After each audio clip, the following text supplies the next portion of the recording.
Welcome, everybody, to the Resistance broadcast. I'm John. Thank you so much for joining us today. It is Thursday, January 14th, 2021. It's like Hoth out there by me. I don't know about you guys, but we want to thank everyone for joining us. James and Lacey with me as always. And our guest, you know him as X-Wing pilot Captain Carson Teva from The Mandalorian Season 2. He's also an award-winning actor for his show Kim's Convenience. Welcome to the Resistance broadcast, Paul Sun-Hyung Lee. Hey, yay! Thank you so much for being here. We know you've been bopping around different shows and stuff because you're the talk of the town. Everyone's loving Trapper Wolf and Carson Teva, kind of like the Tango and Cash, if you will, of The Mandalorian. How have you been feeling in terms of the response from fans, whether it be social media or anywhere else, with your now entry into Star Wars? It's been overwhelmingly positive. I can't believe how lucky I am. My phone, the day the episode that I was in first aired, my phone just wouldn't stop buzzing. I got so many notifications, strangers from all different platforms. I live in the Eastern time zone, and so in the Western time zone, in the Pacific time zone, it premieres at midnight. It drops at midnight, which is about 3 o'clock in the morning for us in the East Coast. And about 3:45 after the episode ended, my phone started going off. And, so it was like I knew there'd be a reaction, but I was really sort of shocked at how big the reaction was. And I was immensely grateful that it was so positive that people really did you stay up to watch it, or did you get woken out of sleep with your notifications? No, I purposely, like, everybody kept asking. My wife was like, "Are you gonna stay up?" And I said, "No, babe, it's 3 o'clock in the morning. I'm gonna so I'm gonna sleep, and I'll wake up and we'll watch it." And I was not expecting my phone to be like to blow me up, to blow up, and it did wake me up at about 5 in the morning. Yeah. And we have a ritual at our house, our home. Everybody gets up in the morning, and before school, we watch The Mandalorian. But the boys have to get ready. They have to be totally ready for school. That means they get up, get showered, you have some breakfast, brush their teeth, get their bags packed, and then and only then, if we have enough time, we'll watch the episode together as a family. And so they were super pumped, and they were up and we were ready to go. And every morning, you check, because I have no idea how long the episodes are going to be, right? They can be anywhere from 33 minutes to 48 to 55. Yeah. And so a lot of that sort of depends. And I looked at it, and I think it was like 45 minutes long. Yeah. So we're like, okay, we can do it. We can do it. Sat and watched. And it was so cool, because for so long I wanted to be a part of the universe, the Star Wars universe, right? Like, you grow up watching the movies and reenacting and playing with your friends and fantasizing and when you're playing with the toys and you're recreating old adventures and making your own new adventures. And here I am at 48 years old, finally getting a chance to see myself on the screen in costume as a character in that universe. Is just, I keep saying this, but I feel like Cinderella at the ball. And that's awesome. You have this genuine humbleness to you, because I watched, I did my prep and I watched other interviews and stuff like that. But your awards acceptance speech at the Canadian Academy, I believe it was, you just come across as a very regular guy, and it's hard. You can't fake that. So how, as an actor as accomplished as you, stay grounded and stay humble and stay the geek and nerd that you've always been? I always say it's because I found a lot of success in my career later on. I was grinding it out as a young actor. A lot of roles weren't really available to me.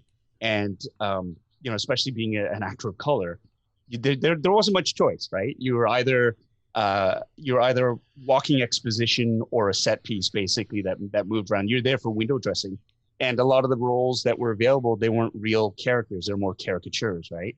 And you were either the butt of the joke, somebody to be scared of, or somebody that was going to be fetishized or exoticized, right? As an Asian. And so when you're offered character parts that aren't even human-like, it can get really frustrating as an actor. But I really, really wanted to act. And it was one of those things where I thought, well, I'm never going to be the lead in any sort of a series, but I love to act. So what can I do? How do I stay to be an actor? How do I stay in this profession and not lose my mind? And there's a number of fantastic character actors that I looked at, and when they're in everything, they got small parts, but they're very memorable in all these parts. They do a great job, and they're those actors you kind of go, I've seen this guy before. Oh, you've been in this. Oh, you're in that too, and they work. And so I thought that's what I'm going to focus on. I'm going to be a good character actor, and I'm going to learn as much as I can when I'm on set. And I did. And then Kim's Convenience sort of came and gave me the opportunity to finally play a lead role. And it was like a dream part for me because it was right in my wheelhouse. I knew who this guy was. It was like a lived-in history with my own family. And I was able to just sort of knock it out of the park. And that's when all the accolades came in. It's when I finally got to play a real character, a human being, that it's sort of like, oh, well, you can act. Wow, who would have thought? And so it's one of those things where you have to maintain your vigilance and be really on the ball and work your ass off all the time and be ready, because when you get your chance, you can't blow it. Yeah. Wow. And I've always said, even though we have few chances to succeed, we have even fewer chances to fail. So if you get this opportunity and you suck at it, that's it. And it's a really crappy deal, but as actors of color, that's been the reality for the longest time. So we have to be ready to perform. Wow. We keep hearing that from actors of The Mandalorian in particular. I mean, Pascal has been in his career for, I think, 20 years now. And Giancarlo Esposito had a very similar story to you where he kept getting cast as these like certain characters. So that must be super inspiring to work with actors like that as well, and work with Jon Favreau, who's picking you guys. He picked you for this role. So how does that feel working with Jon? It's, so flattering. And it's like the nerd's dream come true, because Jon is, obviously, I've been following his career since I saw Swingers when I was in university. Like, that movie was my jam. Yes. That was my anthem. Jon loves that movie. Yeah. Right on. Good taste. And so, like, I still quote that movie with friends, and it was just at such a formative part of my young adulthood, just changed from an 18-year-old to going to university and seeing this movie about a guy who's hung up on this girl and was, had a bunch of friends who were around, and the way they spoke to each other was just so familiar and just heartbreakingly, for me, relatable. And so, I'm following his career and seeing what he's done, and then he becomes a director and he does all this fantastic work. And then, oh my God, he's a nerd and a geek, and he's doing The Mandalorian, and he's just crushing it. So meeting him for the first time, it was, I had a set visit, and I was there to, I'm friends with Deborah Chow, and she invited me to the set and to meet Dave and to watch them work, Dave Filoni. And because Dave was a fan of Kim's Convenience, his wife Ann had sort of turned him onto the show. Yeah, so I'm there and I meet Jon for the first time, and he is like he's tall and he's big, right? And so I'm not tiny, but I'm like 5'10", 5'11", and Jon looked like he was 7 feet tall. And that was his presence, right? And he's there, and he's like, it's like effortless. He's just this presence that's there, and he's solid. And then I remember hearing him and Dave. I was on the set, and they were talking about a story point. I had no idea I had no context for it, but I was a fly on the wall, and they're talking about story points and like, well, if this happens, and how does it affect him here? And they're mapping it out, and it's I'm watching him, and I can just see the joy and the meticulous craft in which they're discussing, story points. And he met me really, really briefly. He was like, "Hey, nice to meet you." And I was like, "Oh," I was like so nervous. Yes. I'm not gonna fuck this up. I'm gonna keep my mouth shut. I'm gonna be really polite, and on the inside, I'm going. But he's there, and like, be cool. Just I peed my pants a little bit. And and it's good. And I remember the biggest thing was, don't freak out, because they'll never ask you back to visit, right? It's like, be cool, and it's like a little trickle of blood coming out of my ear. Yeah. My brain trying not to explode. Wow. And so that was great. And so when the call came in to when they asked for me to play this role, it was hilarious because I was talking to Deb, and she said, she was like, well, it was actually Dave's idea, not Dave's idea. It was John's idea. They were discussing on who to cast, and they had other actors in mind. And then John said, well, what about Dave's friend? What about Paul? And that shocked me because I just met him really, really briefly. And I guess, they didn't ask, it was, they offered me the part. That's the first time I think I've ever been offered a part where it's just like, oh my God. This? Would you want to be in Star Wars? Yeah. Nah. I was like, oh, gonna die. Was that in person or on the phone or email or? This was, so what happened was I was, it was the time during that Earth March, September 2019, Earth Day. And everybody, like in all the cities, are doing this massive protest to decry climate change and say, hey, we gotta pull our shit together. And so I was there, and like the whole city shut down, and we were marching for our future, basically. And then my phone was ringing, and my agent, she said, so Lucasfilm called, and they want to know your availability. I was like, so surreal. I'm like, oh, okay. I think I'll be free. I don't know when it is. Yeah. I think You're like, hold, please. I was like, oh, come on. And so, yeah, sure, I'll be free. And it was actually Deb who told me about this because she came to town. No, I was texting her. I was like, what's going on? We're big Deb fans here too, by the way. Man, she's fantastic. Yeah. Like, I first met her 26 years ago as a, fresh out of theater school. And yeah, and she's a fantastic person too, and a great director, and so smart, and just so down to earth. That's the thing about everybody on The Mandalorian that I met. Everybody's grounded and down to earth. There's no pretentious, there's no airs of, oh, we're doing Star Wars. Yeah. They're fans, and they're nerds and geeks. Like John, when he was showing me the set the day before my first day of shooting, he was so excited. He was looking at me, hey, what do you think? That's amazing. He was just so excited to show me all of the new toys and stuff. And I was dying, and he loved the reactions. And he said, it's great to have people like you on the show because it reminds us how special and how wonderful this all is. Because when you're working on Star Wars every day, you get focused in on the tasks sometimes, and you forget what a wonderful universe it is until somebody fresh steps in and then loses their minds. And it's a great reminder for them to go, yeah, it's a great thing. And it's a good responsibility to have too. And that's the lovely thing about The Mandalorian I found is the attention to detail in terms of telling a great story is there, and the character development. And I think season 2 just knocked it out of the ball. Well, how excited are you that they're going to be doing so many more shows now too? Oh my God. Well, I'm of two minds. I love that there's all this new content coming out, and they're discovering these different stories that they can tell, because there is a wealth of stories to be told in the Star Wars universe with different characters. One of my fears is, as well, like everybody else, is like the overexpansion of any sort of franchise. Like if you have a restaurant chain and it does really, really well in one location, and you have another one, and all of a sudden, like there's like 50 of them. You're kind of like, there's because I think what happens is fatigue is real. But I don't know who's going to be in charge of all these other things, all the other shows and stuff. But if they're even close to the level where I think John is doing, he's doing the Book of Boba Fett. That's his series as well. I don't know who's doing the Rangers of the New Republic. And I know Dave, he's doing the Bad Batch as well. And Ahsoka, I believe Dave's doing. I think Ahsoka, John and Dave are that's both producing Rangers of the New Republic and Ahsoka.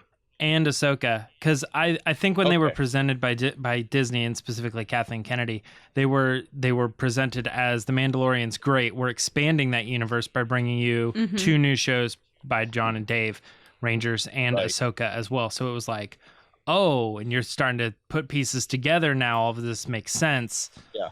Mm-hmm. Well, I think, with that sort of information, if they're executive producers on board, they're in good hands. Yeah. That's like, and then as an actor too, it's like, I'm in that universe around. Yeah, there you go. Yeah. Hey, we saw you drop that badge to Gina Carano's character. There was something going on there. So Yeah, I'd Cara like to- Dune, yeah. yeah. I'd like to think so. No, it's cool because it's like, I didn't die. Like you didn't see a flaming wreckage of this X-wing going into the. I could still happen, but that means it had to bring me back for one episode. So when right? you got the scripts, do you speed to the end to make sure you were alive and then go back and read your lines? No, well, first of all, they don't give you Okay. a whole script. They only sent me, and it's like nuclear launch code. Ouch. They have this triple authentication thing on the. I had to download a couple of special programs. They can keep track of who logs in, what Wow. time they log in, how Mhm. long they're on the thing for. Like, it is. Yeah, so they have all the scripts. They're locked down, and you can't even print them out. So I remember just sort of reading these little snippets of script and not having any context Wow. to them. Okay. The one episode like where we're giving the Mando a hard time, I mean, it's pretty self-explanatory. Although I didn't know what Frog Lady meant. I was like, Frog Lady, okay, well that's cool. Is this a code name? Frog and Lady? it was. It's like, oh, okay. And the other one with the scene with Cara Dune and with Grief Karga as well. Again, I had no context. It is him just literally. It's a mop-up report, and so I had no context as to what happened in that episode Wow. either. So when you're performing that, are you just, let me channel in my abilities as an actor because you don't really know how to put the pieces together? Like, that's got to be harder for you than knowing the full narrative. It can be because sometimes as a performer, if you know the context of what's happened beforehand, you can make certain choices that layer in and it'll inform some of the choices that you make. But from a realistic standpoint, if you weren't there and you don't know about it, these choices shouldn't be available to you to play. Yeah, I was just So- gonna say that character wasn't there just the same as you there. So you're just trying to figure it out. It's almost like you're interrogating the actors about what were you doing 5 or 10 minutes ago in this episode. And you're like, how did it go? And they're like, we're not telling you anything. And all of a sudden, you're like, I guess I just got to go on that. Yeah, that's pretty awesome, actually. It's pretty smart the way they pull that all together while still mixing it in with the general privacy of the show, the secrecy. Yeah, and it's they take the secrecy seriously because even showing up on set, they made me wear this huge cloak over my costume. Everybody does. When you're traveling from studio to studio, a lot of the stuff like on Navarro, that's on a back lot about a mile away from their base camp, and they have indoor studios. That's where the volume is.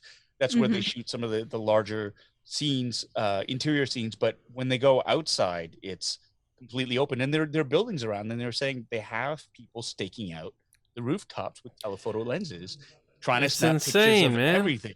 Yeah. So, How comfy is the flight suit? It's super comfy because it was tailored to me, Nice. which is awesome, right? So it's not like off the rack, sort of. Okay, they got my measurements and they built it from scratch. Wow. Right. That's amazing, and all the Rebel stuff is usually very comfortable, just because you can sit in it. There's no real armor pieces. I mean, there's the chest box, but that's adjustable, and the flak vest. But it's all. But now, What do you get to keep? Yeah. None of it. It's tailored to you, man.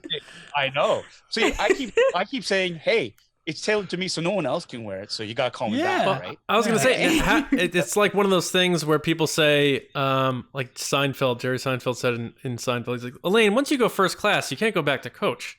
So now you know your personal cosplays and stuff or other things. Are you like, it's not the gold standard. Yeah. It's like, I've been ruined. They spoiled me. I've had professionals dress me, and now, I still love my flight suit. I still love because it's funny because I tell this story, but I've done a Rebel pilot cosplay, and the flight suit I got off the rack, and it's a little bit long in the legs, but that's okay because it gets tucked into the pants, and the ass is a bit baggy, but that's okay because it's comfortable, right? And it's like, it's a jumpsuit, it's a flight suit, and if you're going to be spending hours in it, you want it to be comfy. But how many selfies did you take in it? Because I would just be like constantly. They have a very strict. I was gonna say, can you? rule. Yeah. And so it's one of those things where you don't want to poke that bear. You don't want to tug on that string. You don't want to jeopardize any chance of you being asked back because you didn't exercise that self-control. So you got the one because you were allowed the one. Did you? Yeah. Did you? Nice. Did you just in a way allude to the fact that Lucasfilm's costume department makes sure X-wing pilots make their butts look good in their X-wing outfits? I guess I did. I have to say this. 2 seasons, 16 chapters, no joke. I've said this before we booked you, so this isn't a thing.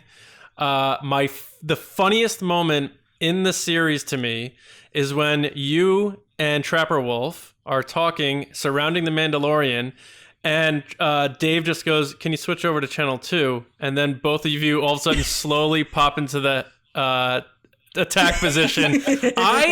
I was watched by myself, and when you're by yourself and you still laugh out loud at something, you know it's funny. And I thought that was so funny. And I don't like, when you watched that, did you know that was written into the scene, and did you completely get the grasp of that? Because I want to know what your reaction was to seeing that, or whether you thought that was humorous as well. Yeah, no, it's so funny because I didn't find it funny. It was just like, oh, he's in trouble. It was one of those, like, even my kids were like, oh, snap, he's in shit. They're going after him, right? Which is cool. And it was one of those moments where, yeah, it was giddy anticipation. Okay. Because it was like, oh, this can't be good. Right. This can't. And it's like being pulled over by a cop, right? It's like, I'll be back in a second. True. And then all of a sudden the rollers turn on, and you're like, oh, what do I do? What do I do? Right? And he guns it. And so yeah. So I guess for me, it was that anticipation of like, what's he gonna do? Because he's been made, right? So what are you gonna do? And the chase goes on, and I thought that was really, really cool too, because up until then you hadn't seen. I was waiting to see my face. Yeah. In that episode, right? It's my voice. I'm there, and we shot a bunch of footage of me in the car. People need to see it. And I needed to see it. I was like, and so when it happened, when it's Dave, it's like, we got a runner. It's like, I'm on it. It was great. It was just like, oh, there I am, and it was really neat because I had to wait. I hadn't seen any footage. I hadn't seen. That's footage. Cool though, because you get to still see it as a fan. Yeah. Yes, exactly. And it was just like, ooh, and I remember just like watching it, and then suddenly being kind of relieved because I was looking at my kids, and I was like, did that suck? Was I okay? And they were like, okay, that was great. I was like, oh. Let's rewind it and let's watch it again, right? A lot of times they run these commercials for The Mandalorian, and you get 5 seconds before the things skip. And it's always, for me, Razor Crest, stand down. And I'm like, that's him. That's awesome. That was a part of the second trailer, I think, that they dropped. And I knew, like, right away when you hear it over the Lucasfilm sort of logo, and you hear that, right? I'm like, I still get goosebumps because I go, that's me. Yeah. Oh my God, that's my line. That's me. And at that point, no one knew that I was on The Mandalorian. Yeah. And so nobody knew that. This was my voice, except for me. And so every time people are like, have you seen a new trailer for The Mandalorian? Look, watch. And it's like dying again, another like internal my voice, right? You're like, everyone's putting the gif of the X-Wing pilots, and you're like, that's me. Yeah, does this count? Can I say something? Yeah. Well, it was funny too, because the conjecture, the speculation behind who was in those X-Wings killed me, because a lot of people were saying it's Luke Skywalker. It's got to be Luke Skywalker, right? And like this whole idea, and I was like, wow, they're going to be really disappointed when it's because Dave was joking about that too, because I said, have you, I was texting going, have you read? Like, people are, they think it's Luke in one of those X-Wings. And Dave's like, ha, ha, ha, they're going to be really disappointing. It's the two of us, right? And it's like, oh. Hey, I love it. They're swinging for the fences. But then, spoiler alert for anybody who hasn't seen the episode, the second season, I'll give you 3 seconds to 1. When Luke shows up in that X-Wing, you're like, and Dave didn't tell me that. Like, I had no idea what to happen. And for a split second, when that X-Wing comes in, I thought, is that me? This is not me. Come on. He didn't shoot any scenes, but for a second I thought, oh, it's me, and like they brainwashed me, and I shot an episode I didn't remember. But obviously, it's like, it's got to be Luke. Like, who flies solo in an X-Wing and who's the only one who could save all of them? With Grogu's ears perking up. Oh my god! And then the green lightsaber, like the little reveals at a time. And his hand, his belt buckle. You're like, it has to be him. And it is, and it's like we were all like, I was in tears, like watching that, going, "Oh my god!" It's Me too. And and Pedro taking off that helmet, and man, earning that moment where he's just, that's like dad moments. Those are dad goals when you see that, and he is just like, you gotta go. It's breaking his heart. It's killing him. And that whole idea where Luke says he's looking for your permission. He's not scared. He's looking for your blessing. Yes. And for him to just make that shift, it's just like, I saw a meme where they say Stars is a bunch of like single dads who failed miserably, and they have, Anakin and Han, and then you have Pedro, Din Djarin, and it's like he's the best single dad in the galaxy right there. And there's truth to that. And so that moment is so powerful because it's earned, and it took 2 seasons for him to earn that. Where the episode before where he takes it off, you see Not the progression of what's happening, but at the end to just so he can connect with Grogu. Yeah, in a way, it's just, and how. And you're a father. James and myself are fathers too. I am not a father. Not a father. So sorry to disappoint. Lacey, you are not the father. I am not. But that moment for me when, and I don't know if it was Peyton Reed's choice or Favreau's decision or written in the script, but instead of handing him over to Luke, he puts him on the ground to see him make that choice to walk to Luke. And I thought that was so important. And whoever made that choice, I thought that was insanely a brilliant decision to make. Yeah. And because it has to be without a shadow of a doubt that it's a choice that's being made too. Yes, right. That Grogu is going.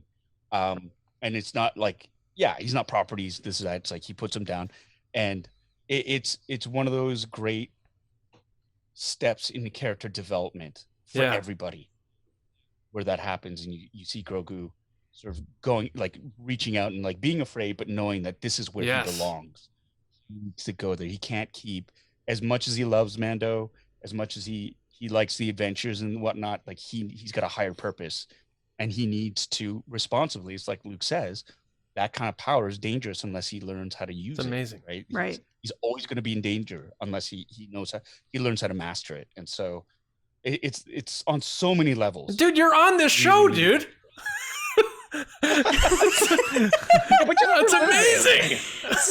And I love how you're talking about being a father, and then your dog like walks up to you like, I just want to remind you that you're a good dad. Paul's dog just walked into the frame and is cuddling up for our audio listeners. It's an amazing moment. Yeah. So speaking of Grogu, what do you think of the puppet? Oh my God, it's tremendous. I saw it in season 1 when it first went up my set visit, and season 1 hadn't aired. It was the episode on Tatooine where Pelimoto is going to be fixing the Razor Crest, and I was there. And when they bring out the puppet and walking down the gangplank, and I saw it, I was like, "What the hell is that?" And Dave was like, "Oh, all right, doing this." Are you kidding me? But I had to sit on. I didn't tell anybody, not even my Good for family, you, right? Yeah, because I didn't want to rob anybody of the reaction that I had. Like that was just serious, next level, cute, awesome shit. Because it is so the legacy effects who they built the puppet. It's silicone, right? So it's super soft, and the little hair on the ears and the head and the eyes, and they have it weighted like a baby, and you can't help, like, it's just so damn cute. I got to hold it and man, and you automatically just start playing with it, and, like, chatting with it and whatnot. And I made friends with the props department, and my buddy Yang, she was Josh's master props assist. And so she had, for season 2, she's Asian American, and so we call each other Asian. She's like, Asian. And oh my Asian. God. So we bond that way. And I love building props too. So like my first time visiting there, like totally bonded with the props department and just sat, and it was like being in a treasure chest and going through all the boobies. Oh man, all the treasures and the trophies and stuff. And so Yang in season 2, because the child or Grogu wasn't in any of my scenes, she had to transport him from like the hero version from one studio to the other, and she said, "Hey, check it out," and it's in this tremendous lockbox. It looks like the football, right? The nuclear launch codes. And have a handcuff around. Yeah, right. Handcuffed around. Yeah, they travel with it, and it's amazing. It is amazing, and so that's why I went out as soon as Sideshow Collectibles had that 1-to-1 scale statue. Yeah. Mm-hmm. I was like, I've never owned a Sideshow collectible before because they're always so expensive. But I was like, I need that. Not I want it, I need that. And so I was like, sign me up. And like, Canadian dollars to American dollars is like, it's like quadruple. So it's like, no, 400 American dollars, which means it's like 5,000 Canadian and 2 of our kids. That's fine. Nailed it. Oh, that is great. 30,000 loonies. It's really heavy. So that was the Tatooine set. Did they have the volume up in the docking bay stuff? I saw that you got into Star Wars. Your dad took you when you were 5 to the original Star Wars. So were you like, I'm on Tatooine right now on your set visit? Yeah. Well, I walked in. I was like, holy shit! This isn't the hangar bay, but it's part of the same facility, right? It's still recognizable. In gallery, John mentions, he's like, this is this docking bay 35. It's just a few down from where Han Solo and the Falcon used to fill up their gas or whatever. Yeah. And it is, because you go there, and again, it's the attention to detail. But it's also the first time I'd ever seen the volume. And from the outside, you're looking at it going, what the hell is this? Because you just see the backs of all the monitors and they're all the wires. And it looks like some sort of futuristic generating station. Like it looks like something out of Spider-Man 2. With I expected Jamie. You're waiting for the arms, the doctor. Instantly. So you go inside and it's like, what is this? And so if you've seen Gallery, you know what it is. It's like all these LED screens and on the ceiling as well. And in the middle, they have a practical set. So they had the Razor Crest, the bottom half of it with the ramp. And there's real sand on the ground and real crates and cases and all the set dressing. But everything else around it is projected. But it's projected in HD. And it's so realistic. Even standing there, looking at it, you go, holy shit, I am on location. This is too surreal. It's like being in a holodeck. Were you afraid you were going to walk into a wall? Like there's you know what? It is, you kind of are in a sense, because it's like, if I run really fast towards this thing, am I going to That's what I mean, yeah. Right? I hope not. But you look at that, and it's weird too, because they have the camera that they'll use to film the stuff with, and it's got all these mocap balls on it. And that's because the perimeter of the volume has all these cameras as well that are tracking the balls. So wherever the camera is pointed in at, they'll shift the background, so you maintain that. Oh wow, yeah. Yeah, so that's why. So it doesn't look fake. It'll shift. That is the unbelievable. And maintain that. Yeah, and it's like, we've talked a lot about the volume, in the sense that, like, even I know they say, like, George Lucas was like, I was kind of thinking that, this.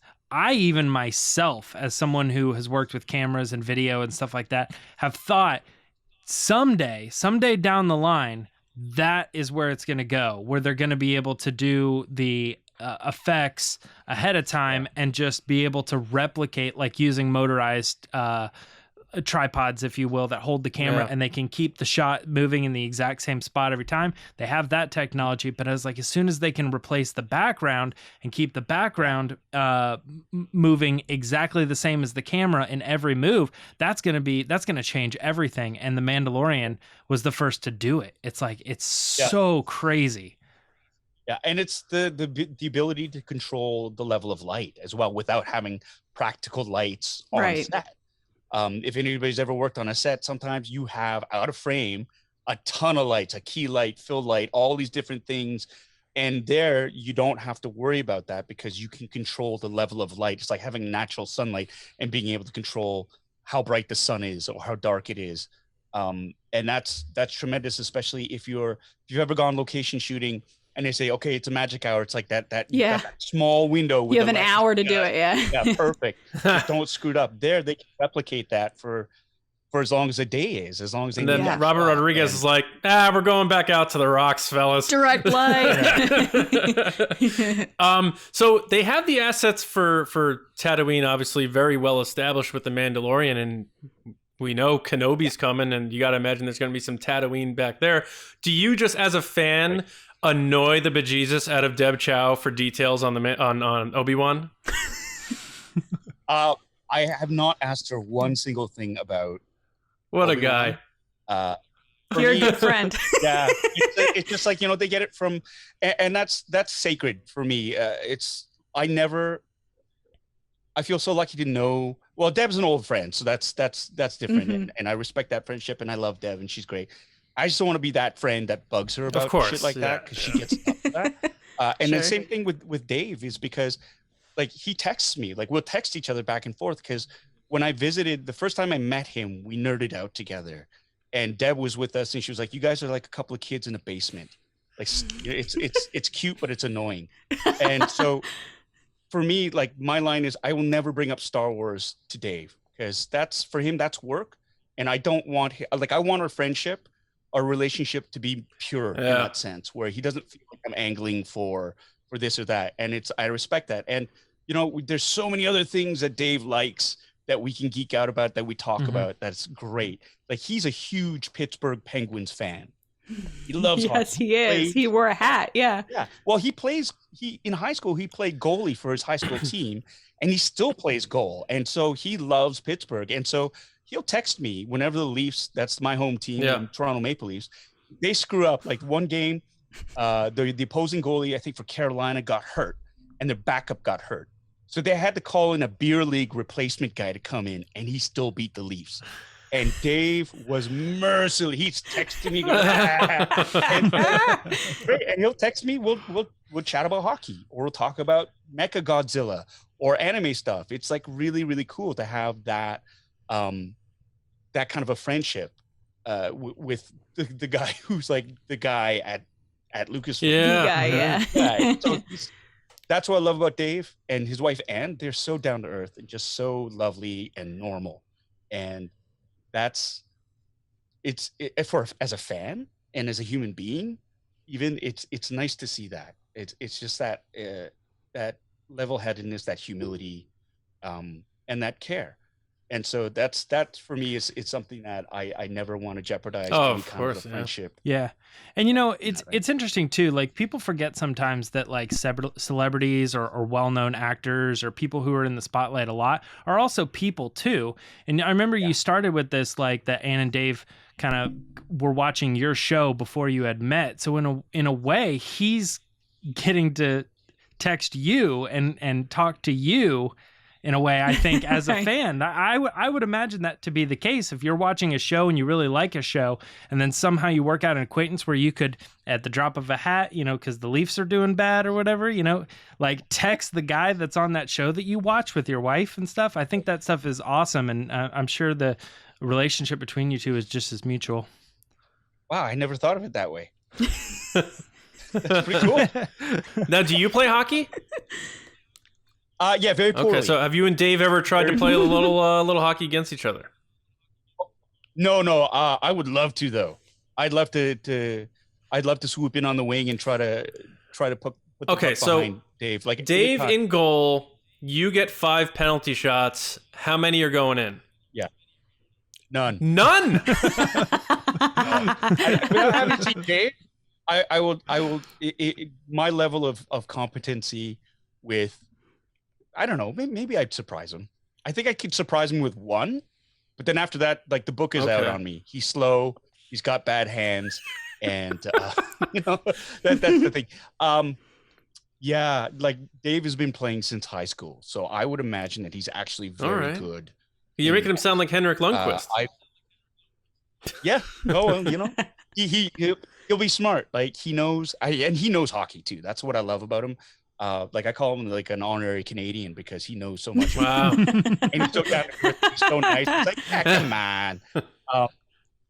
And yeah, so I would imagine that he'd probably take one look at me and go, he might let a couple in just to make me feel good because that's the kind of guy he is. But I don't know. I'm slow of foot is what I'm saying.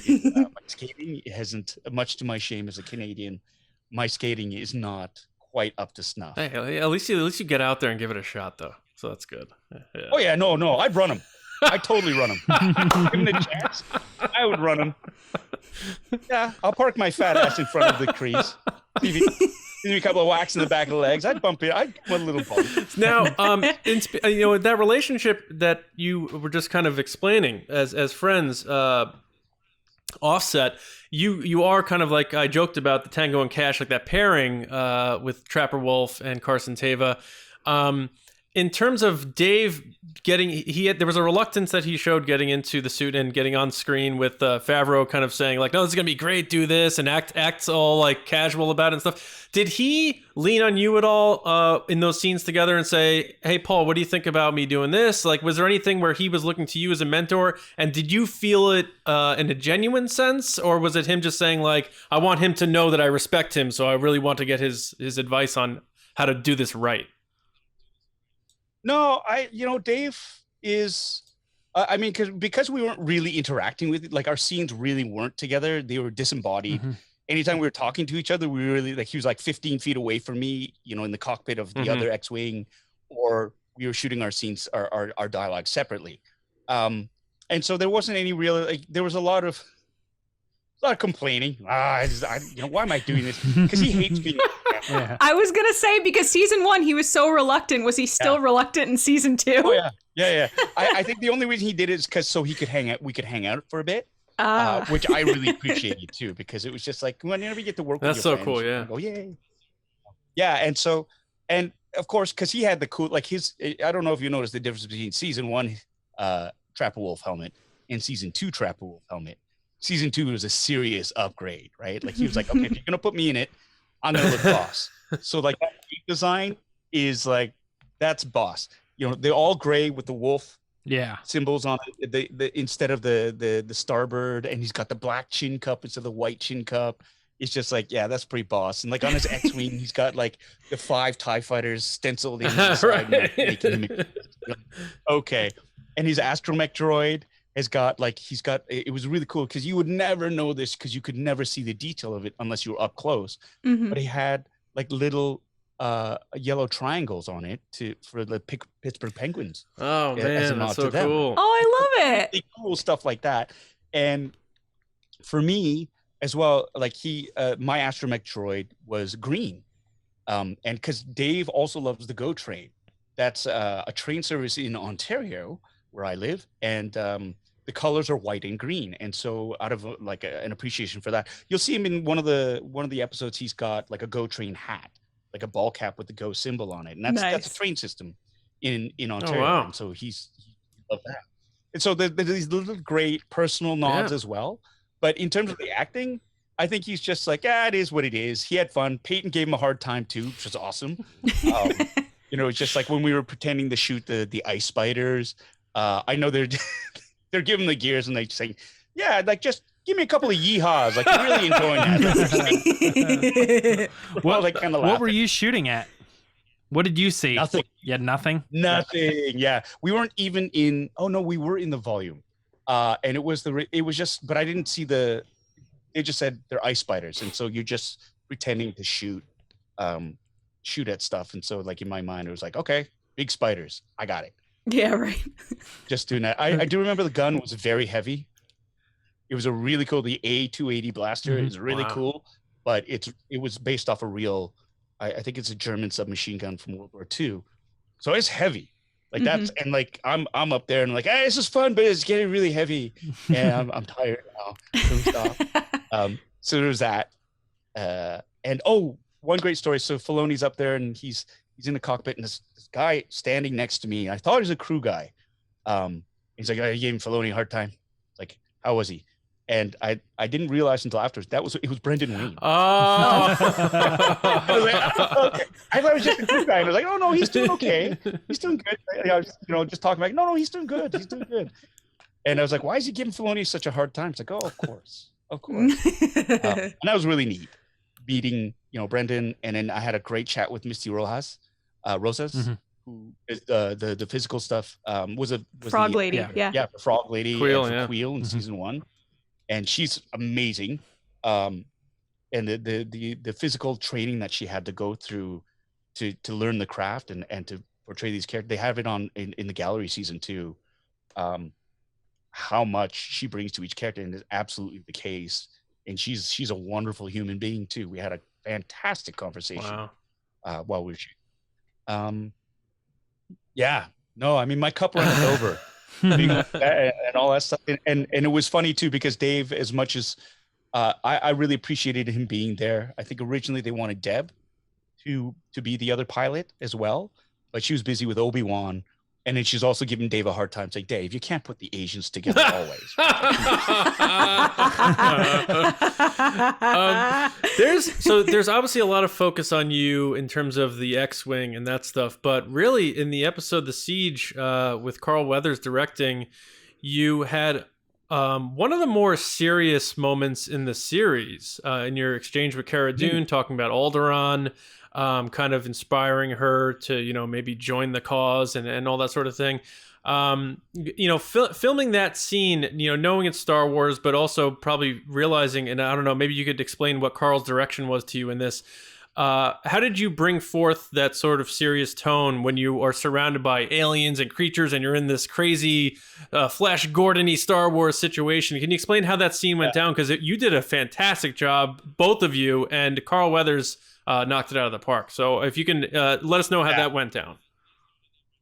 That, it is about really focus at that point, because it's easy to get caught up in a galaxy far, far away and to have all that stuff around you. But really, you focus on your task at hand, and you make it small, you make it real and believable. And that was a tough day, because it was my first day of shooting. And nobody knew who I was. Nobody really. You look at this guy and it's like, "Who's that?" It's like, "Oh, here, it's a friend of Dave's." It's like, "Oh, that's how he got the part." Oh, like, yeah. My God! But I also have some craft, right? It's like I am an award-winning actor from Canada. Yeah, a super talented actor, to be clear. But people don't know who I am, right? And that's fair, because I don't have a large. I don't do a lot of stuff that's aired on American television. Mm-hmm. Well, you're now on Netflix, so that's about to change for you, bud. Which has helped tremendously, yeah. But still, it's one of those things where my career has always been about being underestimated and having to prove myself.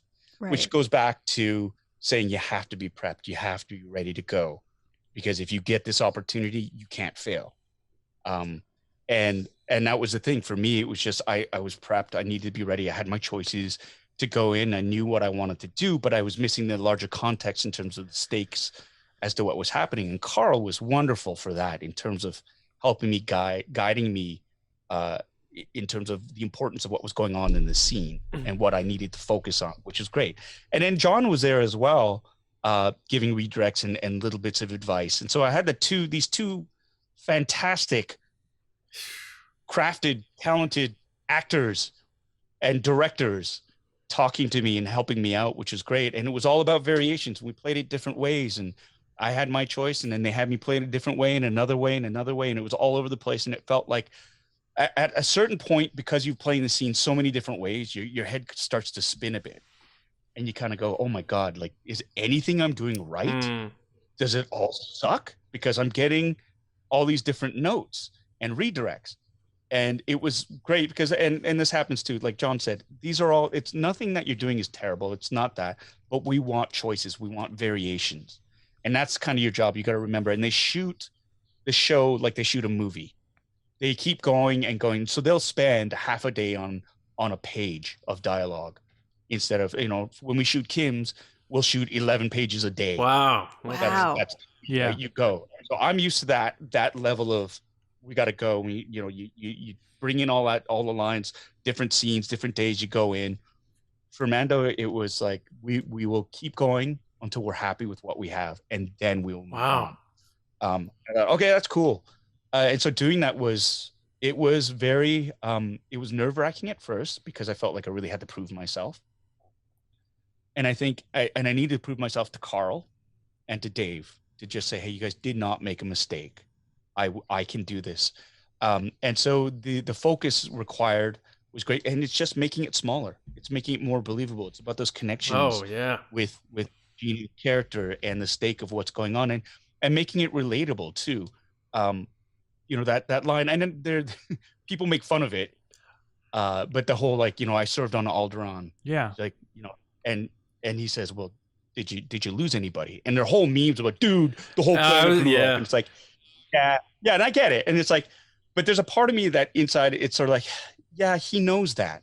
Obviously he knows that. I loved that line. I thought it was very like subtle, but to the point. So did I. And it's about reminding her and saying, you did lose everybody. I know you lost everybody. I know that. Have you forgot? And it's that reminder of, so what are you going to do? And it's a very pointed, very, in my mind, powerful moment where he says, I'm sorry for your loss, because he means it, but he's also giving her the means and the ability to do something constructive about it, to really take that step. And because he knows he needs her help. He's been around the block. He sees what's happening in the Outer Rim, and he knows nobody in the New Republic is going to charge to the rescue. No one's going to believe him.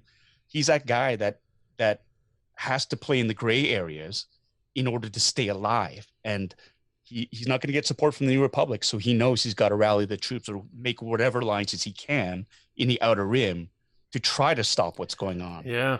And wow.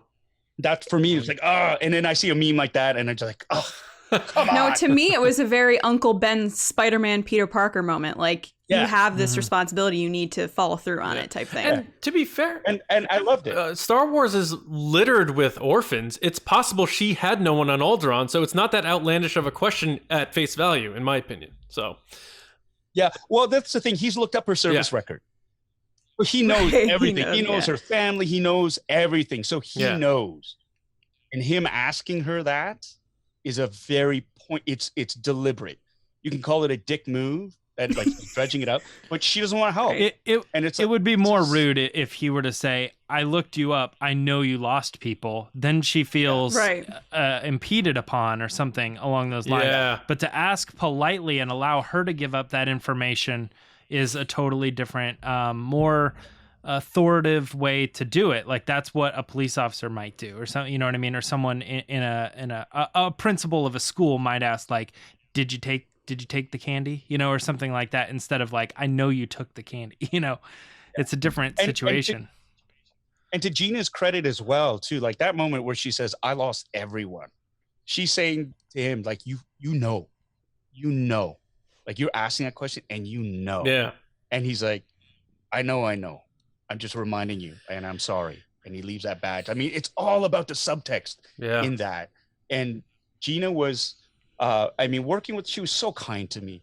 She was just so generous, and she was nervous too, because she's, in terms of her acting ability, I know she had she was a bit worried that she didn't want to come across as somebody who would just brawl. And it was like, she gave me so much as a scene partner, to just so much to play off of. It was great. And I think, she gets a little bit undervalued or underestimated for that too. But that was, and I just met her, this Canadian guy walking in on a set, and it's a heavy scene with high stakes. I have no idea what happened beforehand to precipitate this. I have no idea where it's going, but we got to play that moment. And it's just like, you got Carl Weathers, who's directing it, Jon Favreau, who's like, helping, giving notes and stuff like that. It's just like, that was a crucible. That was a cooking point for me. And it was great because when we were done it, I think Carl was, I think everyone was a little bit nervous. Like, oh, is this guy going to be able to do it? I think they were really quite happy with what happened afterwards, because the next day was just so much more. Everybody's a lot more relaxed. It's great, included. Man. Like, that is a great scene. Like, we love, really, and is. You say you only get so many shots. Like, you were flying down the trench and you fired the torpedoes into the trench of the Death Star, and you nailed it, man. So great job on that for sure.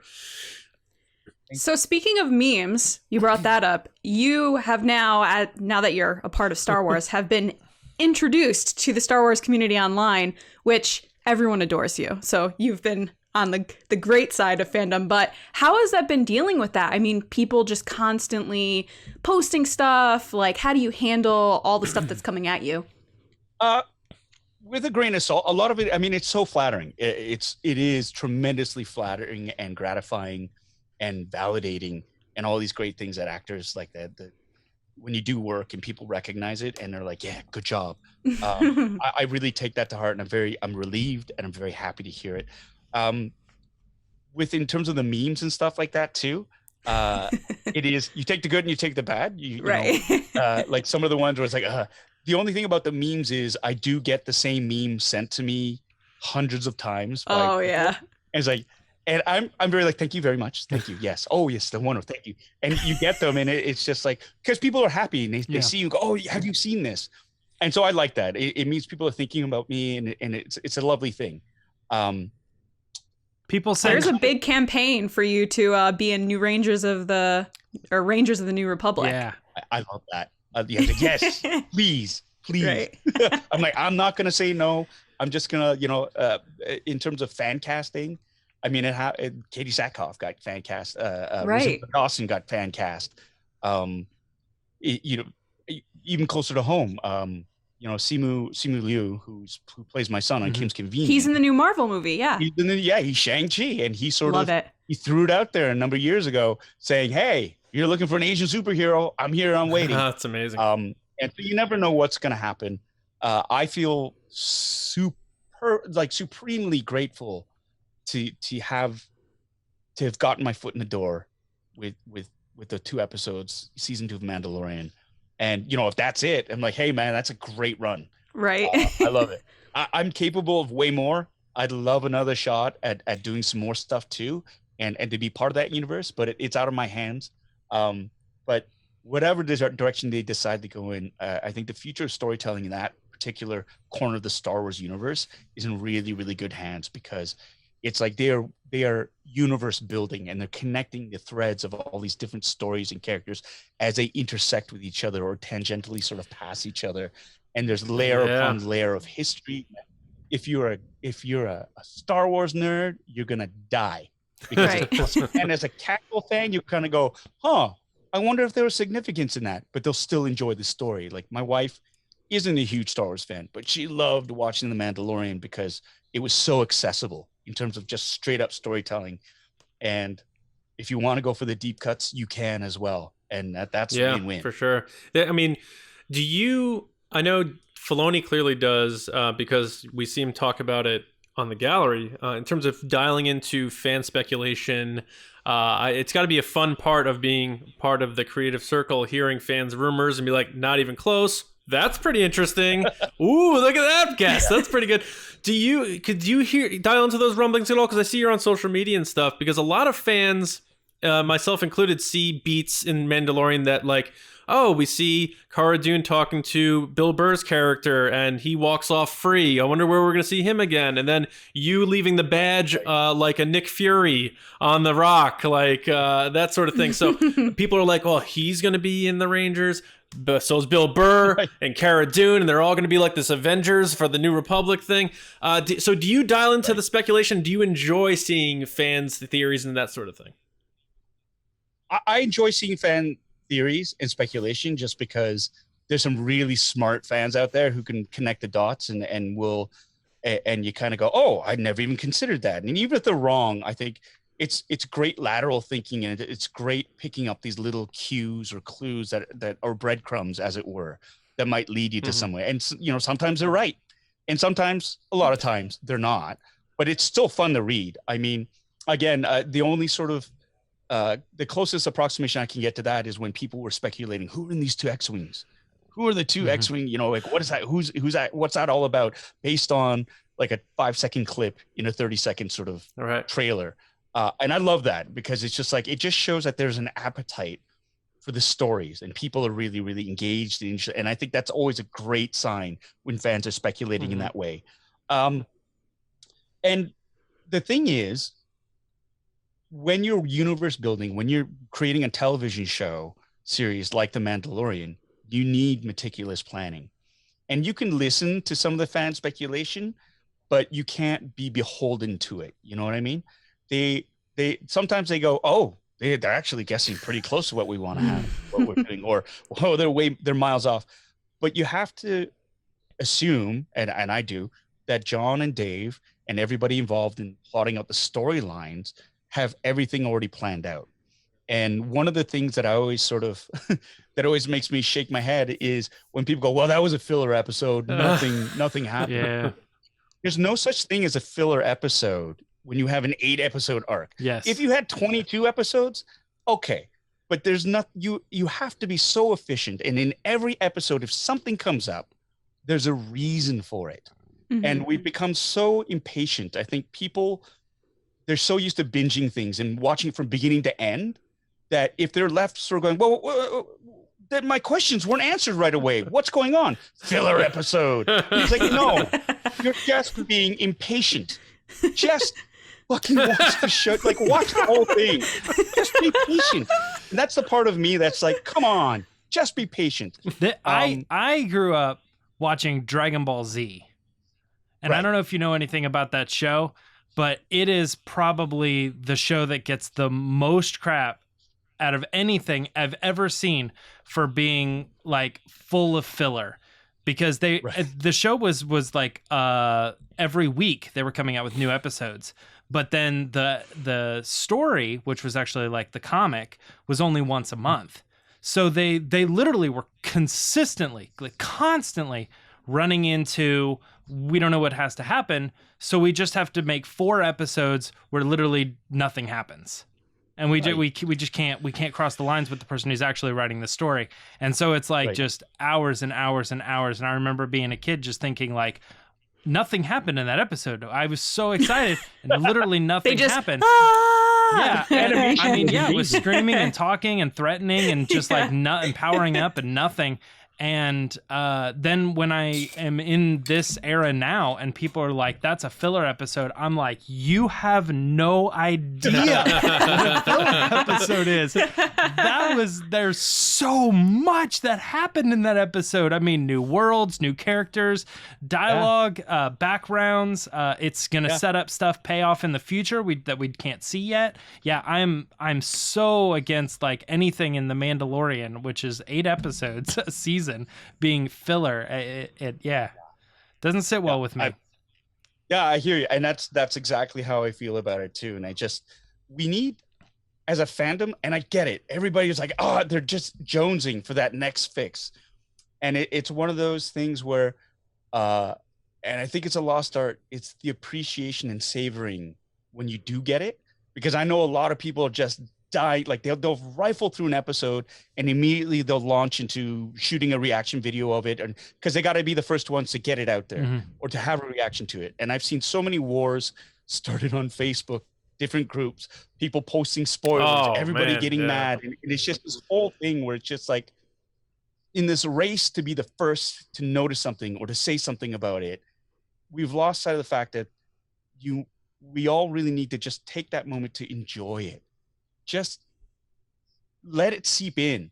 As fans, enjoy it and share that and sit on it. And you don't have to be the first for anything. You can just enjoy it for a bit, right? Like, sit in that win and then go back and watch it and dissect it. And you got to wait the 3 days for people to catch up. Yes. Yeah. And kind of go, okay. And then have that discussion, which is cool, because you still have another 3 or 4 days before the next episode drops. And for those people who are like, well, I'm waiting for the whole season to drop before I watch any of it, because it's like, well, I'm showing patience, but not really, because you're going to binge it all. Right. So you're not really being patient. It's like it's eating dessert and you're going to gobble it down at the end. And it's being distributed once a week, which means it's intended to be seen once a week. Yeah. So waiting and binging the season is not, it probably is not going to get you the same payoff, because part of the fun is seeing a Baby Yoda for the first time and then having a week to digest it. It's intended, you're intended to have that week to process and talk and speculate and have that conversation with your friends. That's the purpose of it. And it's not meant to just be seen 5 minutes later. Yeah, it's the anticipation which makes it that much sweeter when you finally do get it. And I would hazard that for a lot of people, it's very satisfying. Like, it's worth the wait. You hear that phrase? It is so worth the wait. And especially the payoff in that final episode of season 2 was just like 2 seasons in the making, from when he first discovers the asset and he becomes a child, Baby Yoda, and then Grogu. It is like that incredible journey right there. And that's probably not the end either. Who knows what's going to happen in season 3, because they're already thinking about season 4 and 5, right? That's how far that's good storytelling is in terms of, well, where is this going to go and how can we layer in all, because then when you do look back at it and you go, holy shit, they constructed such a wonderfully supported structure of a complex world, and you had little nods here and there, and they might, certain threads might just trail off and might not be connected, or it might not work out, and so they get snipped. But the amount of foundation that they're putting down it's exciting. It's exciting, especially when you fold in Reign of the New Republic, the Book of Boba Fett, right? Ahsoka, and Mando. They're all the same time period, right? That's like the Avengers is going to happen, like the Star Wars version of it, when all the shows converge into one super spectacle episode where it's like, oh damn, the storylines for all 4 shows now interconnecting to this one moment. Come on, that's gonna be worth the wait. Kevin Feige's producing a Star Wars movie, so so from a Star Wars fan perspective, do you have you watched all the recent movies and stuff?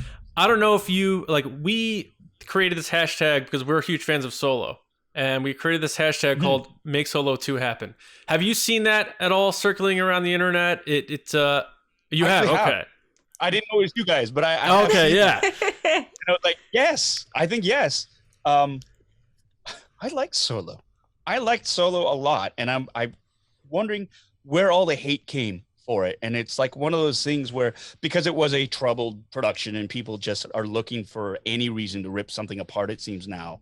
Clicks, got to get the clicks. Yeah, and it's just like it's such an artificial sort of this whole idea of like, let's hate it before it even comes out, instead of without giving it a shot. I mean, if you go in with you're biased, you go in with a bias saying, oh, it's gonna suck because did you hear the directors got fired and Ron Howard reshoots and blah blah blah, and they had to give that guy acting lessons. It's like, oh, just watch the fucking thing first, and then make up your mind, and try not to parrot everything that you've read on the internet, right? Like, just go in and let's be critical. Did you enjoy it? There's no shame in enjoying it. Why did you enjoy it? What did you like about it? What didn't you like about it? And without paraphrasing somebody that you've read online who's got a hate on for something and just wants to watch the whole universe burn. I see a lot of that too, where it's like, I remember I was in a comic book store in New York. This is in the before times, before the pandemic. The dark times, before the pandemic. Exactly. Was it Midtown Comics? Yeah, I think, yes, actually, in Manhattan. Mm-hmm. Yeah, Midtown, yep. Yeah, so, and there was this guy, and he was like, they were talking, and he was just ripping the living crap out of Last Jedi that I liked. I know a lot of people didn't like it, and that's awesome. I liked it. And he was just, and I was listening to him going, I read that same article. Dude, you're just parroting everything this person, I mean, unless you wrote it, these are not your opinions. These are somebody else's opinions that you are verbatim repeating to make yourself sound smart. Mm-hmm. And it's a really interesting, because it's like, but what do you think about it? Instead of repeating points, what do you think about it? Like, do you agree? Like, where do you enter into this equation? And so for Solo, and I think part of it is, I'm in the industry too. And nobody sets out to make a shitty product. Nobody does. Everybody wants to be good. Everyone wants to tell a good story. And for whatever reason, sometimes it doesn't work. And sometimes errors are glaring. It's like, yeah, we should have done better about that. But nobody sets out to go, hey, let's make a really shitty movie that everybody's going to make fun of. Hate us. I think I said this on like last episode we recorded. Oh, yeah? Yeah. But I mean, that's the truth. And so with all the stuff that Aldrich the guy who played Alden Han Solo, Ehrenreich. Alden Ehrenreich. Mhm. Yeah. Yes, Alden Ehrenreich. That's it. I see the name and kind of go, oh, my brain short circuits into how to pronounce it. As a young Han Solo, I bought him. I thought he had some of the mannerisms down. He was this sort of cocky, but really, really, he was in over his head. And Naive, yeah. Bluff his way through everything. And you could see where he was going with that character in terms of that's a young Han Solo. This is not Harrison Ford. This is like the guy who has zero experience but all the bluster and gets called out on it and is scrambling and has no idea what's going on. So I thought he played that perfectly. That Han Solo. And that's the thing. And he's not Harrison Ford. I'm sorry. If you want Harrison Ford, go watch Star Wars. You'll get Harrison Ford there. But don't expect him to show up in the movie called Solo, which is the beginning of the Han Solo story. You can't. It's unrealistic, and it's stupid to think that he should be the hardened sort of criminal Han Solo who's all this and that. You can't. Oh my god! So that's character. Yes, man. And I loved his journey. I loved how he got conscripted into the Imperial, like he joined the Imperial Navy, and I would have loved to have seen that deleted scene of him getting kicked out. And then having to serve, and I love the fact that he's a deserter. He's like, this is bullshit. I'm getting out. I love all that. Which is funny too, because that deleted scene had like the Tag and Bink characters, which my understanding too was a little bit of your own personal backstory for Carson. Was that he always just kind of was in a bad situation or like missed the action. That's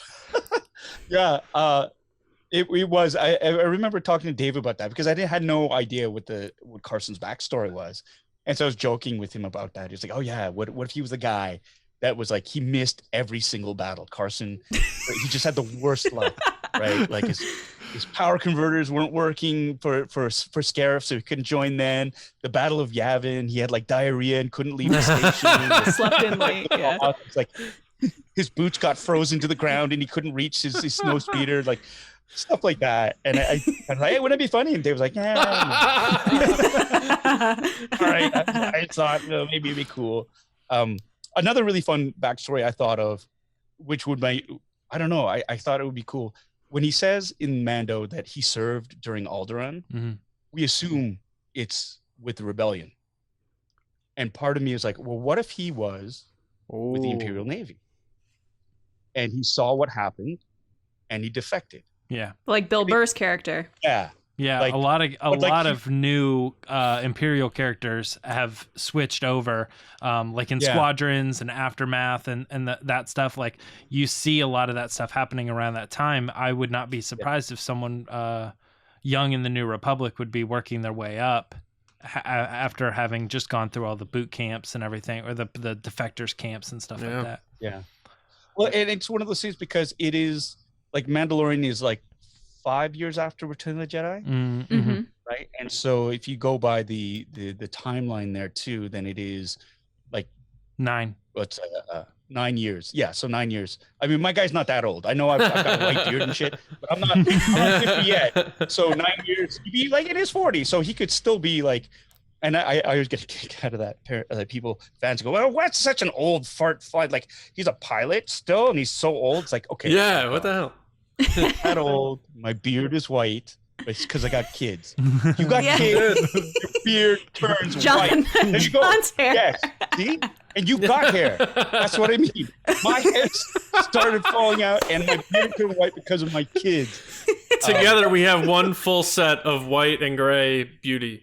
Yeah. There you go. I'll just transplant. You can move that down. Yeah. But so it's not out of the realm of possibility that he was a more seasoned sort of like, and he didn't even have to be a fighter pilot or this. He flies an X-Wing now, but I mean, Luke never flew an X-Wing. He was flying like what, T-16 hoppers. Mm-hmm. And so it's not out of the realm of possibility that these guys, I think one of the backstories for one of the Rebel pilots, the original Red 5, his character who got killed in oh my God, Rogue One was like, Rogue 5, like Red 5, where are you going? He's like, I can't shake him. And he was like a transport pilot. I think that was his backstory. And so it's like, yeah, it's like you need pilots, and much like Independence Day, where you'll get Randy Quaid and drop him into an elite, into an F-15 Eagle, and he was flying a crop duster. My character could have been doing the same thing. Garbage scow driver, X-wing pilot. That's right? Star Wars, man. Like the ragtag Jack Porkins and all those guys are just like in Rise of Skywalker. They said it's just people, sir, and it's just like that's the whole rebellion thing. It's not. Not everyone's the ace pilot, the Poe Dameron or the Han Solo. Some people are just like, I want to fight. Gas this thing up, and I'm gonna go. Yeah, and that's the thing. I think with Carson Teva, he's got some skill. I mean, he was chasing those moves. That was pretty slick. Oh yeah, that little chase sequence. And you flew it so well. Oh man, that was so much fun. How'd you train? we shot the scenes. They never used any of the footage of in the cockpit, but we shot that chase sequence, and that was so much fun because I'm in a mock-up of a cockpit that was actually they used in Rogue One, so there's that history there. Oh, fun! It's super realistic. I'm in the full flight suit, the helmet. I got the gloves on, the flight stick, the volume. That's so cool. The back going. Yeah, and then there was Peyton calling over the bullhorns, like, okay, you're going to bank left really hard. You're going to feel the G's. And it's like, and it was really cool. Just because you're in it. And you're like, it's like when I was a kid and Top Gun came out, I think everybody wanted to join the U.S. Navy to be a fighter pilot. Mm-hmm. And that was, I kind of felt like that again. It was like the Death Star, the trench run. And it was me being Maverick, and in high, you're because people had never seen an X-wing in an atmosphere before. It's always been space battles, which is cool. But like there's something about in the trailer or even in the episode when you see the X-wings going through the clouds, chasing like Force Awakens with the water. That moment, everyone was like, yeah, exactly. So it's that feeling of the real world physics affecting this spacecraft. Mm-hmm. And that was super fun to do. That was really fun to do. So that's like the ultimate, especially like you saying you remember being 5 watching X-Wings and stuff like that. You probably immediately just like forget about the white beard and stuff, and you're 5 again, and you're in that thing. Does that feel like the ultimate like Disney ride when you're doing those scenes? That's like a 15 billion times better than any Star Wars ride. Like it is, you're there, you're immersed. And because, when you're in a Star Wars ride, you're like, okay, I'm there with my family and we're going through and it's cool. It's like, ooh, that was close. But oh, that was close. When you're shooting and you're dressed up. So I'm in costume. Your flight suit. You're in your flight suit. With my special painted helmet. Yes. And I'm in a cockpit, like not like, okay, well, here's a safety bar. And it's like you're in the cockpit with practical lights and switches. And I'm playing a character. This is a character that I'm playing. I'm not Paul on a ride with my family. This is like I am Carson Teva. And I'm chasing this Razor craft ship that is, that could be responsible for the death of a New Republic corrections officer. So it's you're in it, in that environment and doing it. It's like, and with the volume, it beats everything. Any sort of, it is the culmination and the fulfillment of every sort of childhood fantasy or recreation to the nth degree. Wow. Cause it's like, it literally is shit got real. It's like, here we go. And it's crazier and more realistic than even the people who did it back in, the late 70s, early 80s, and even the prequels and stuff too. I'm sure they were not anywhere near in the same situation with even the lighting. You've got the volume, but they might have put lights on them or something like that. But it's like, this is such an immersive world now. Yeah, and when you see the behind the scenes footage of any of that stuff, it's blue screen or green screen. Yep. And so they're there and they're focusing in on this and I can't speak to the level of fandom that any of these performers had while they were doing it. I'm sure they were very excited they were in a Star Wars movie or show. But for me, I'm like, I've been a fan since I've been 5. Yeah. And I'm in it. And I've always wanted to be in one of these. And now not only that, I get to play in this universe, and that's just amazing. My cup That runneth is over, me. man.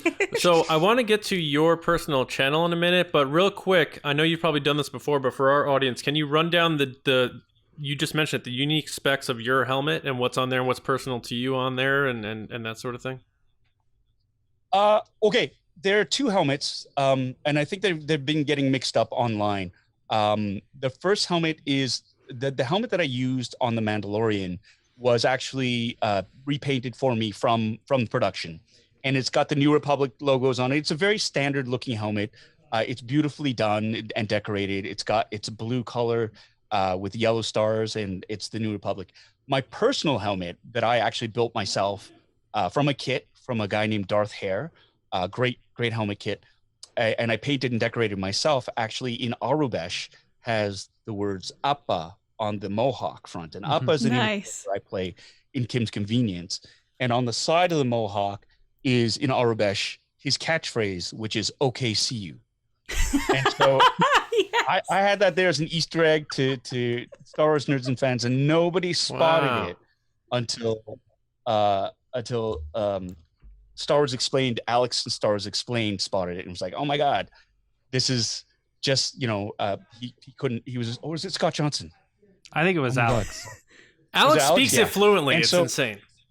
Yeah. Well, and that's a cool thing is because it is an alphabet. And if you sat down, it's like Cyrillic. If you wanted to learn Russian or read Russian, that you just have to sit down and memorize the alphabet and see how it fits together. Yeah. And really it's a pretty straight code. It's like A is equal to this symbol, B is equal to this symbol, and it's in English, order, if you will. Yes. It's just they're replacing the letters with symbols. So as long as you know those 26 characters, you're pretty good. There you go. That's perfect. Yes, and the numbers too, right? Yeah. And so that was my personal helmet, which is really cool. And Alex he picked that up, and I was like, oh, that was really cool, because I thought no one, it was just something for me that no one else would notice. And then when he picked it up, that was like really, really cool. But then what happened was people got confused, and somebody ran an article, and they didn't do their homework, and they thought that my actual Mandalorian had all that stuff on it, and they ignored the fact that the color scheme of my personal helmet is sort of like a military green, sort of like Wedge Antilles color, because I had a lot of leftover green paint, so that's what I used.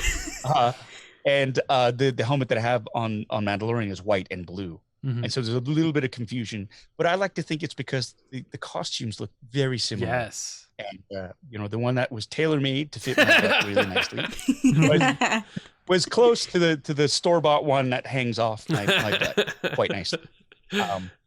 So it's, I think that was, so that's the story behind that. But I did get to wear the actual helmet worn by Biggs Darklighter in a wow.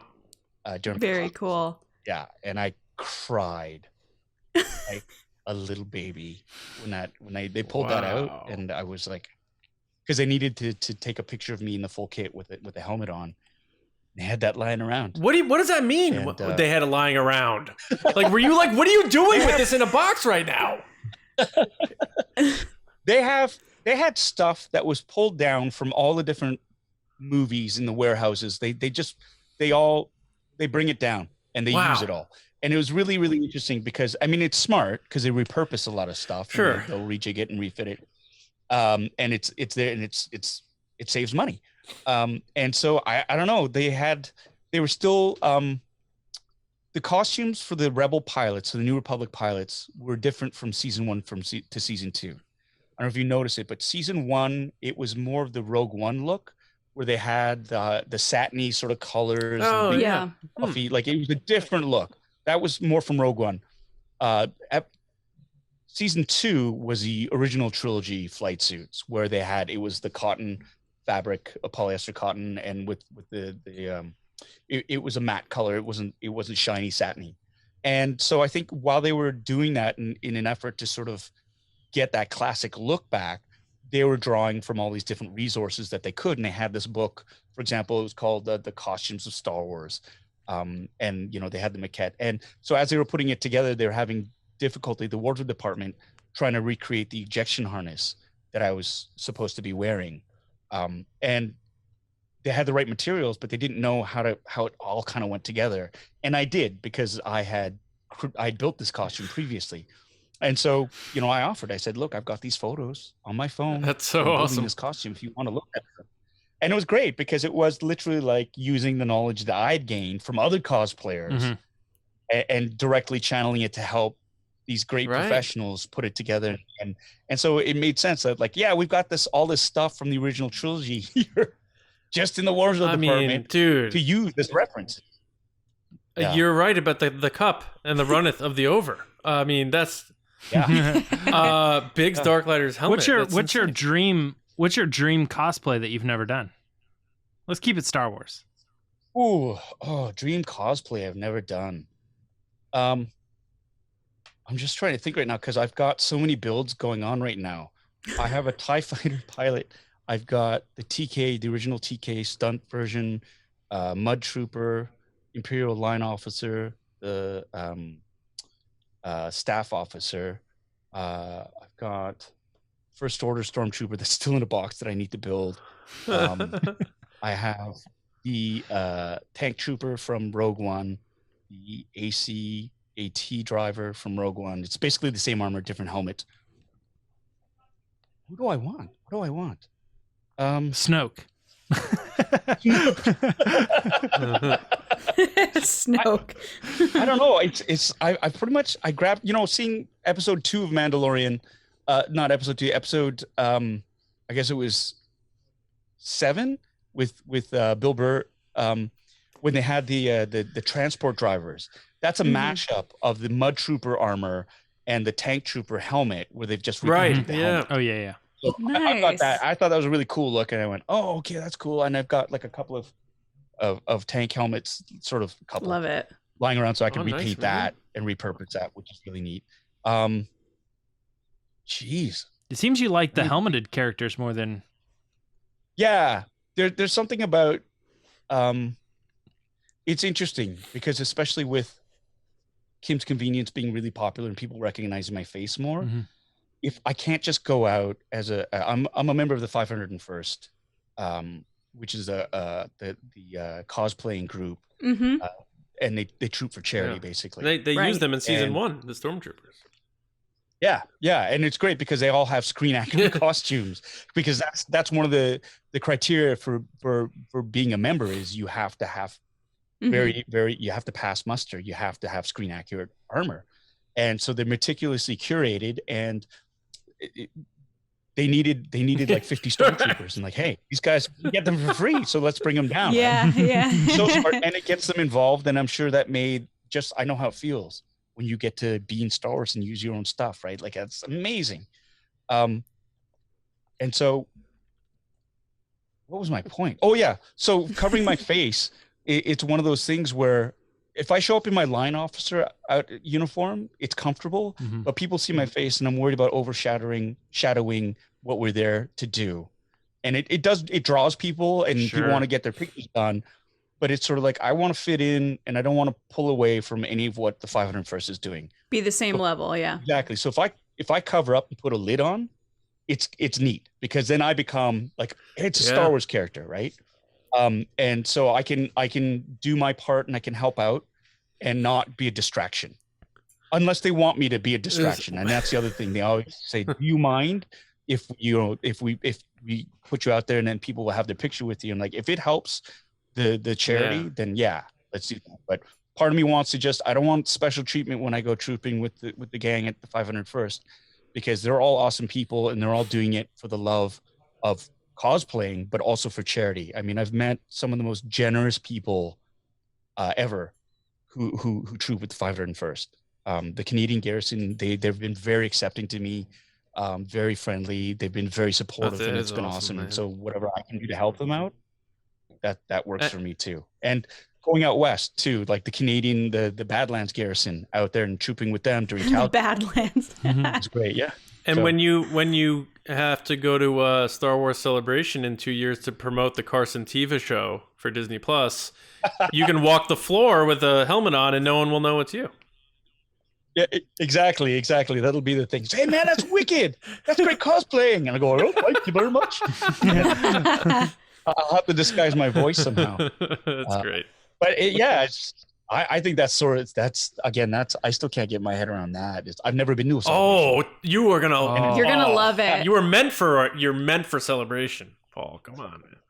And that's always been on my bucket list. It's always something that I've wanted to do, right? And so it's like, now I got a legit reason to be there. I'd say, yeah, man. Okay. So, we don't want to keep you forever. We do, but we don't want to do that to you. Yeah, we will if you let us. I mean, obviously want to have you back, but before we let you go, you have your own sort of nerd corner of YouTube, the Bitter Asian Dude Inc. And I've watched some of your videos there. They're awesome. They're very professionally done, but very inviting. So why don't you let our audience know about that? Because our audience also probably got into your other work through Star Wars, which, you're an accomplished actor. So that it's weird probably for you to hear that, but Star Wars fans are like, oh, let me see what else Paul's done. But also, let them know about your nerd corner of YouTube. Yeah, thanks. It's called Bitter Asian Dude Inc. It's a YouTube channel where I just celebrate all things geeky and nerdy. I'm on a television show called Kim's Convenience. I love it. I'm going to geek out for a second. It's so good, guys. It is so good. So remember earlier when you were like meeting Jon Favreau, I was like, like that's me right now. Like, I love Kim's Convenience. So they just got rid of The Office on Netflix. And I was like, I need a new show that's like my show. So I turned it on. My husband sat down. We were like, okay, let's check this out. The funeral photo episode, we were straight up crying, laughing so hard. It is one of the best shows I've ever seen. So everyone should check it out. And I really, really hope that you have the success that like a Schitt's Creek had, where people found it through Netflix and then it just took off. Because I feel like that's going to happen for you. Thanks. Yeah, no, and it has been happening, which is great. And especially through the pandemic, I think a lot of people have discovered the show because we're on Netflix and they're looking for a show that's uplifting and very and charming. You're so funny. You're so funny.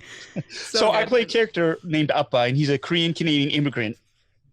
And he's kind of like he's the main character on the show, and he's got a couple of kids, and he runs a convenience store, and it's about just a family dynamic, right? And so it's funny because he is a character I've played now for over 10 years. He's very near and dear to me, but a lot of people think I am Appa, and that's all I do. It's like, I think my appearance on Star Wars for the Mandalorian, people are like, what? Appa's on the Mandalorian, but he's not speaking the way he's supposed to speak. Yeah. And so part of that is like, yeah, I'm more than this great character. And so Bitter Asian Dude Inc. was born out of the pandemic. I was bored and I wanted something to do. And my youngest, I got the Star Wars, the box set, the entire Skywalker saga in 4K. And my youngest said, you should do an unboxing video.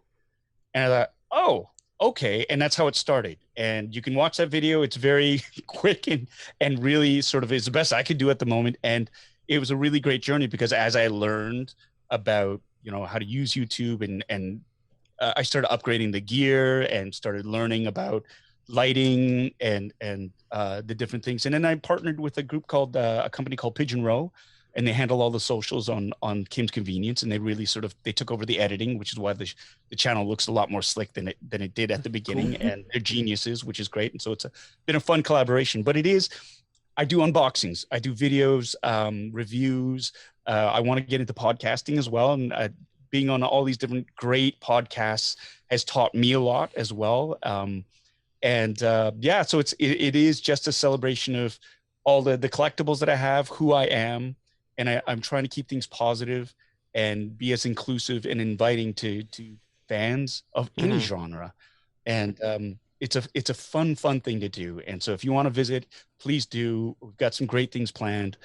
We launched a line of merch just recently that sold out like crazy. And it was just great. Like you said, the bitter hat. I need it. So it's a fun thing. And it really is about me just enjoying. That's cool, man. So where did you get the name Bitter Asian Dude? Because it spells out, acronym wise, you probably know it spells out bad, but you're such a good dude. So where did you get the whole name from? When I joined Twitter about 1 million years ago, I think it was 2007. It was one of those things where they said,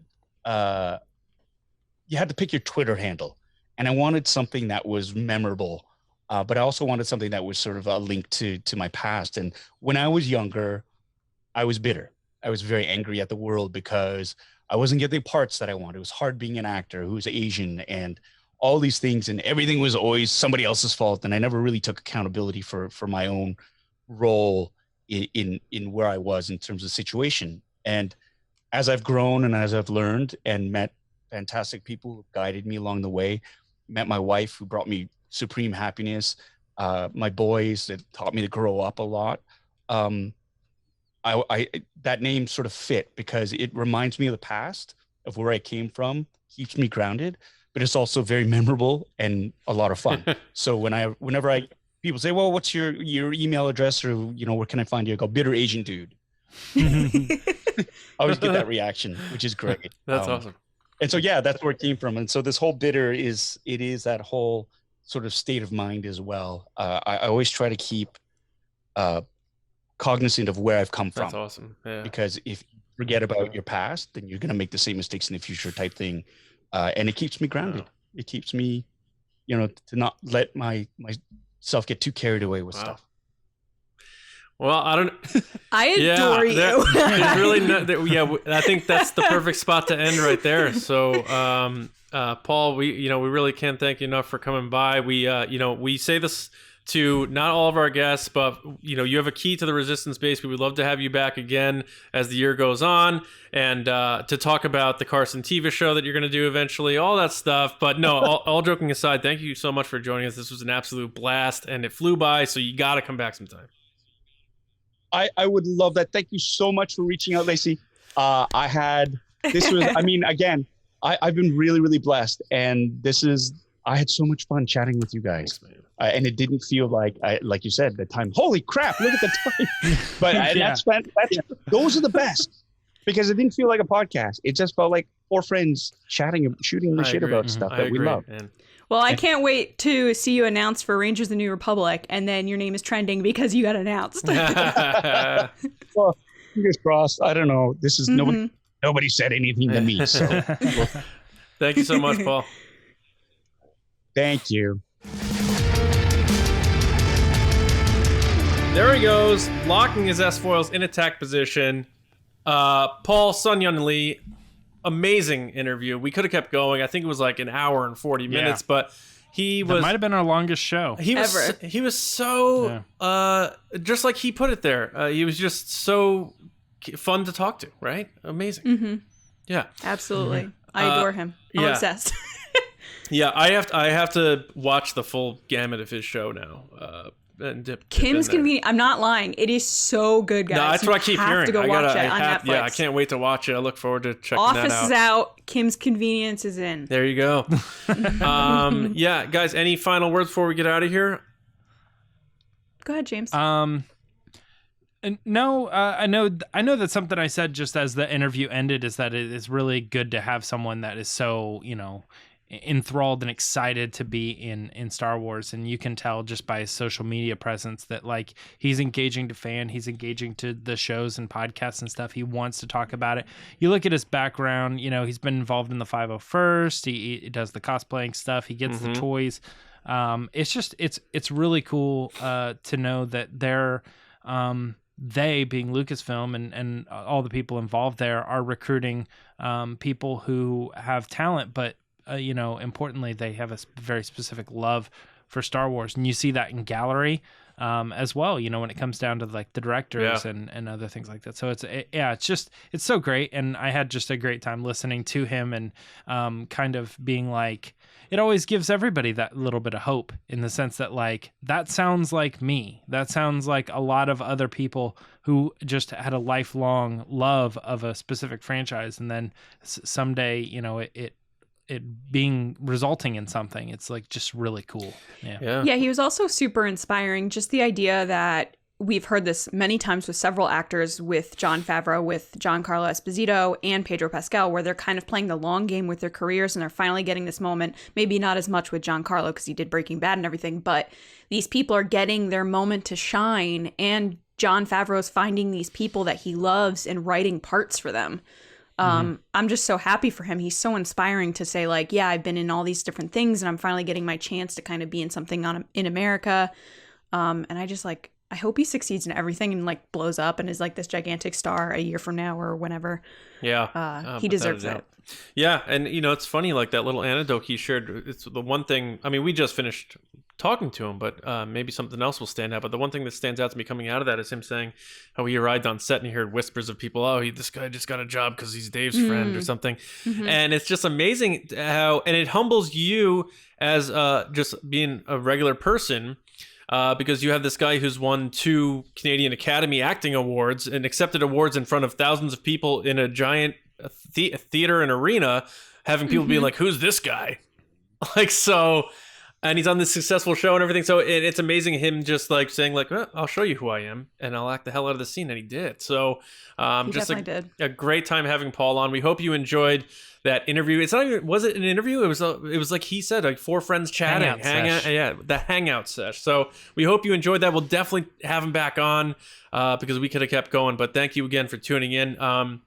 And thanks for being a part of TRB. We really appreciate it. We're so excited to have started our new year with Paul as our first guest. We have a lot more guests coming this year. We're very excited about what we're working on behind the scenes. So make sure you do subscribe to the show. You can do so on YouTube, Apple Podcasts, SoundCloud, Spotify. Obviously, that one's my personal favorite.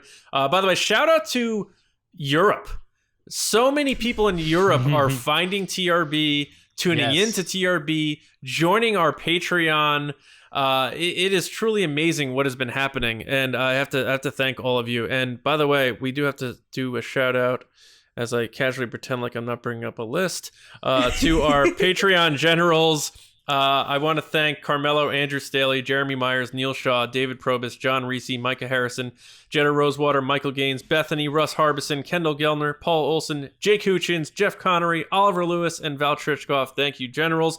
If you do want to support the Resistance broadcast and what we do and help us keep going, help us keep growing, help us do awesome things, go to patreon.com/resistance broadcast. Tier start at just $2 a month. Find the tier that works for you. Sign up.